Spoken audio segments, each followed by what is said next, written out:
Today, October 19, 2019, 6 Danes have perished. The people of Denmark are in shock and cannot believe that all the royals have been killed.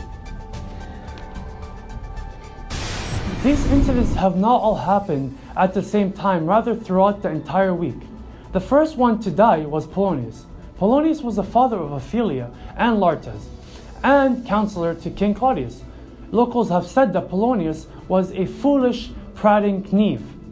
We have spoken to multiple maids within the castle, and they had said that Polonius has been spying on Hamlet and watching every single move he made. We asked people why he did such a thing, and this is what they had to say. I think the reason that Polonius was stalking Hamlet was that he was being an overprotective dad. And then he thought that, Ophelia and Hamlet would go out, and then Hamlet, he thought he was like a bad person. That's why. Garza had spoken to Gertrude after the death of Polonius, said that in Polonius' last attempt to spy on Hamlet, he hid behind an arras in Gertrude's room. Hamlet dealt roughly with his mother, causing her to cry for help. Polonius echoes the request for help and is heard by Hamlet, who then mistakes the voice for the King Claudius and stabs through the arras, killing him. After the incident, Polonius' daughter and Laertes' sister, Ophelia, began to act crazy. Here's what the servants of the castle had to say about it. The time I saw Ophelia was after Laertes came to the castle to challenge Claudius over the death of his father, Polonius. Ophelia began to spontaneously sing and started to hand out flowers. Queen Gertrude, before her death, had reported that Ophelia had climbed into a willow tree and that the branch had broken and dropped Ophelia into the brook, where she drowned. Gertrude says that Ophelia had appeared incapable of her own distress. However, at Ophelia's funeral, the priest said that Ophelia had killed herself. While her death is currently being investigated, it's nonetheless a tragedy. Coming up next, the massacre of the royal family.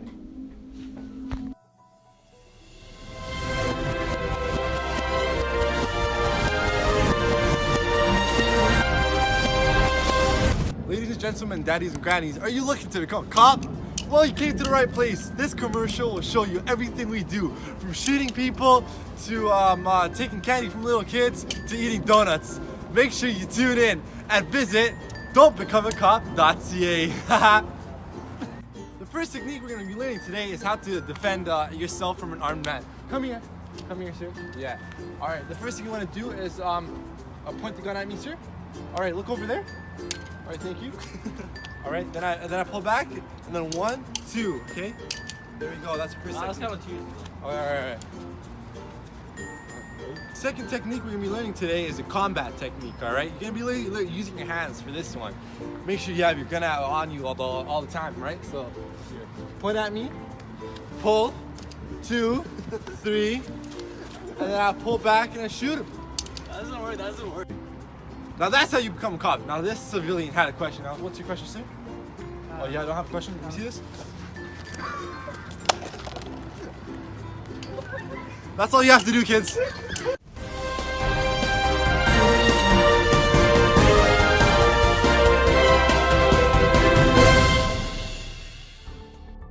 Welcome back to Risala News. Here we have Michael to speak about the footage that we have received. We have received unclear footage of the massacre that had taken place within the Danish castle from a person that goes by the name Young Whitney. This video can be graphic to some people. Your discretion is advised. Here is the footage.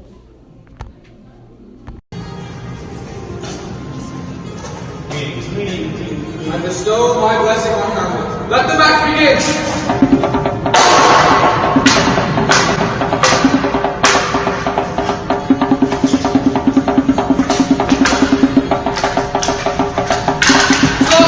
Let round 2 begin!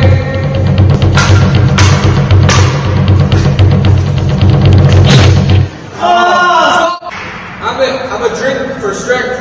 No, my king. I shall end this fight with you. I'll have it on his behalf. No!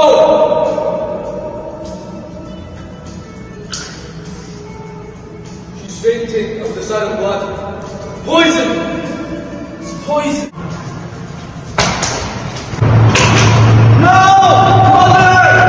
Treason! My king!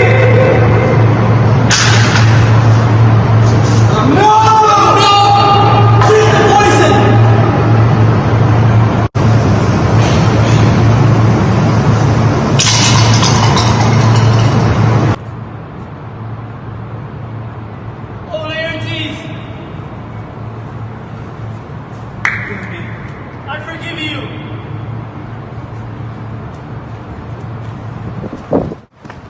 Due to the footage being unclear, we have sent a reporter, John, to speak to young Whitney and see an inside perspective on what really happened. To you, John. Here we are speaking with young Whitney, a 20-year-old influencer who was at the scene of the crime and was the one to release the video to the public. Young Whitney can give you a more in-depth perspective of what happened. Can you tell us what happened? Yeah, of course. I was just relaxing, trying to watch these two young men fencing, until I noticed one of them had a greenish color towards the tip of a sword. I thought nothing at first, and continued watching the show after a couple of bouts, and the queen started screaming, claiming to have been poisoned from a cup that was meant for Hamlet. Thank you very much. Very shocking news. Now this is definitely something that the people of Denmark would not have expected. What could have probably happened next that led to the death of the royals? Tell us, young Whitney. It was really an unbelievable sequence of events. After the queen died of poisoning, Laertes revealed his plan alongside the king to murder Hamlet. Hamlet was in shock, releasing he was already poisoned due to Laertes' sword, and decided to use Laertes' own sword against him. After they were both poisoned, Laertes said his apologies and said he no longer blamed Hamlet for the murder. Thank you, Whitney. It's back to you, Adam. Thank you, John. Due to the passing of the royal family, Horatio has publicly announced Hamlet's dying wish of making Fortinbras king. This has been Adam Ibn, Michael Amenadale. Risala News.